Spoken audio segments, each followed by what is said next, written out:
درود دوستان، صبحتون بخیر. چهارشنبه صبح، هوا ابری طبق معمول توی تابستون سوئد و بچه ها رسوندن مدرسه و توی برگشت به سمت کار هستم. یه چیزی توی مد نظرم بود در ارتباط با اینکه ما با شخصیت‌های سیاسی هنریمون چجوری برخورد میکنیم. معمولا یه خاطری براتون تعریف بکنم.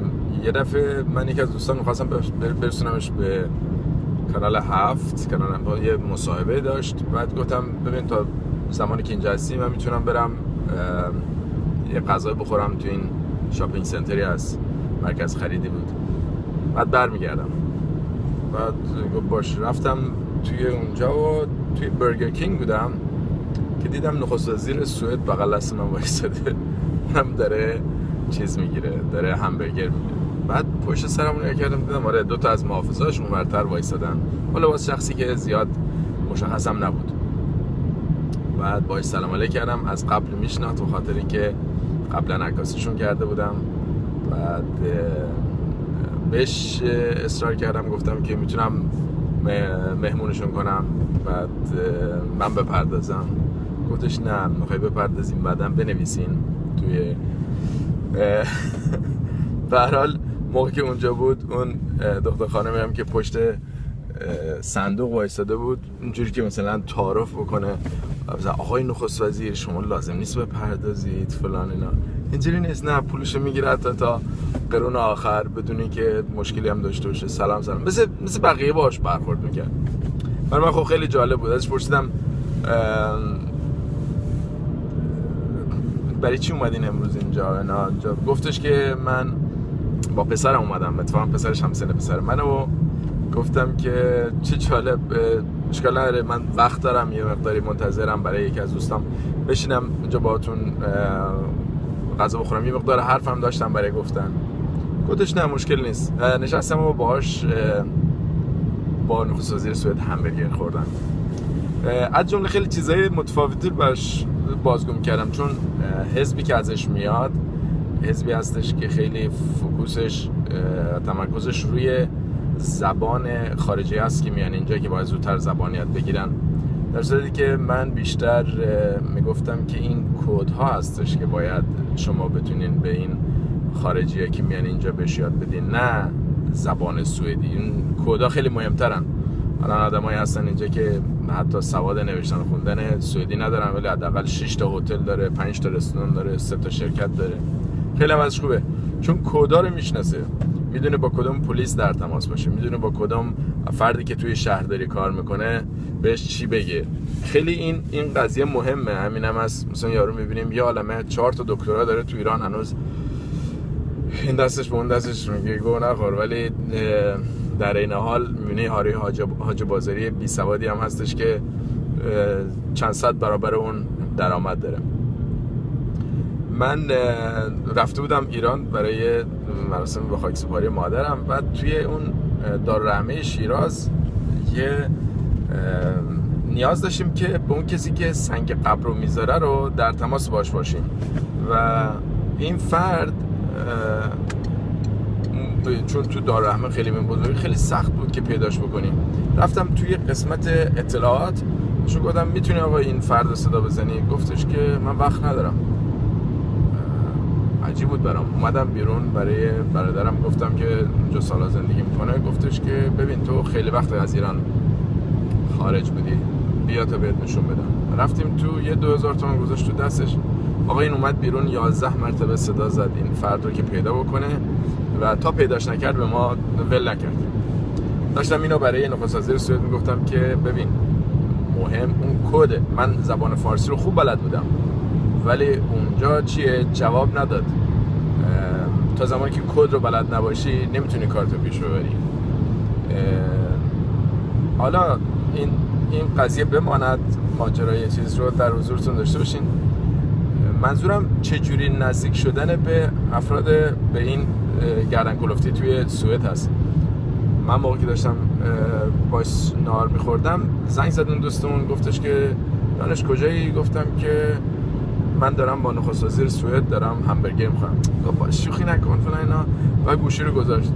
گفتم این دوست من بود، باورش نمیشد من با شما نشستم دارم همبرگر میخورم. خب منم بودم باورم نمیشد. با خنده و اینا به هر حال خداحافظی کردم تا زمانی که عکسای منو دیدن، که بچه‌ها دیدن که بله اونجا بودیم، به خاطرمون دیگه براشون مهرس شده بود. حالا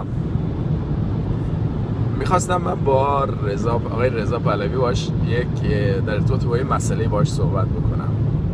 من رفتم تا پاریس، میدونستم اون مدتم پاریس هست، با مشاورش هم صحبت کردم، ولی ببینین بعضی موقع اون فردایی که اون بالا نشستن اینا ممکنه خودشون هم هیچ نظری نداشته باشن، ولی متاسفانه در بافت شکلی ایرانیان ما از بس چاپلوسی و از بس نمیدونم دستمال انداختن و اینا اینقدر رواج داره که اگه یک فردی حتی خودش هم حاضر به حرف زدن باشه دور برش نه نه نه نه نباید، فعلا این وقت نداره، این نمیدونم بهمان، این اصلا یک کاری میکنن که یعنی شخصیت ها رو الک الکی میبرن بالا و الک الکی میزنن زمین. اصلا یه مثل کیش شخصیت هست، چجوریه که فرد رو زود بوتش میکنن. این بهمان چقدر آقا ما تو ایران استاد داریم، چقدر استاد داریم. بچه‌ای که من با گروه عکاسی کار میکنم تون میگن استاد. بابا به خدا ول کنین این کلمه استاد گذاشتن یه طرفه، تا همون بیشتر بچه‌ای که میگن استاد بعداً از اون پدرت در میارن.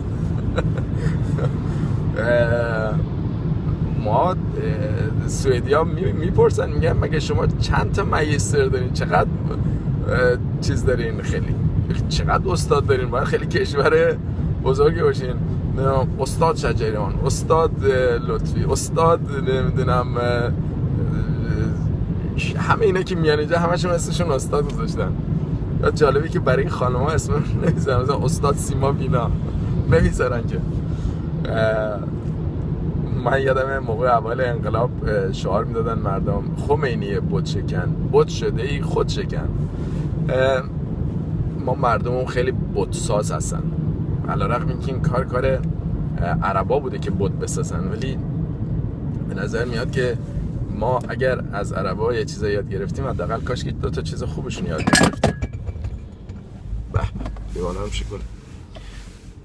به جای اینکه 4 تا چیز خوب ازشون یاد بگیریم، همون چیزای منفی که باید ازشون بگیریم، تعزیه و نمیدونم سینه زنی و قمه زنی، اینا نه حتی اون عربا هم چیز نمیکنن، این کارا رو نمیکنن که ما داریم یعنی افراطی برخورد میکنیم توی همه موارد. چرا باید اینقدر افراطی باشیم؟ از یه طرف افراطی برخورد میکنیم، از یه طرف خیلی آدمای دکمی هستیم توی مسئله‌ای که کاری که انجام میدیم. به هر حال درد دل امروز من بود که امیدوارم تمامی آدمایی که به نحوی به جایی رسیدن و مهره هستن اینا سعی کنن یاد بگیرن از همین سیاستمدارای سوئدی، یاد بگیرن از اینکه اولاف پالمه بازنش میره سینما میاد بیرون، اوکی ممکنه یه نفرم بکشتش کم کاری که کردن، ولی این مبدأی میشه برای اینکه نشون بدن بابا ما اینجا آزادیم، ما اینجا باید به این مسئله فکر بکنیم که فرقی نداریم، برابریم با بقیه افراد. توی زمینه ممکنه من بهتر باشم ولی باز این شرط برابری من با بقیه اینه که این فهم و ادراک داشته باشم که انسان ها با هم برابرن، انسان ها با هم دیگه اینقدر تفاوت زیادی ندارن که فکر میکنیم. و اون افرادی که دور و بر این آدم ها هستن اینا حواسشون باشه که یه زمانی با این کارشون کردن و هی افراد دور بر خودشون و رئیسای خودشون رو بالا بردن، بعضی موقع هستن که این افراد خود به خود بهشون امر مشتبه میشه که بله یه کاری هستن، اینقدر نکنن این کارو، چون همه اون چیزو ندارن، همه اون فهم و شعور رو ندارن که موقعی که بهشون میگی که نمیدونم استاد یا مثلا نمیدونم پادشاه فلان، نه اون ممکنه یه دفعه فکر بکنه خبریه، در صورتی که این چیز رو نگاه کرده بودم، خلطبری نوشته بود توی فیسبوکش که استدعا میکنم که اسم منو استاد نذارید. نفسی که همین توی ایران مثلا همه یک کد داره تنش آقای مهندس فلان داره، رفته پرستاری آقای دکتر. خدا ول کنین این القاب و این مسائل رو بذارین کنار، بچسبین به این که به اصل مطلب بچسبین. اینقدر ما تو عمرمون به فرع مسئله چسبیدیم که دیگه اون اصل مطلب رو هم همیشه فراموش کردیم. سرتون رو به درد نمیارم. روز خوبی داشته باشید، پایدار و موفق باشید.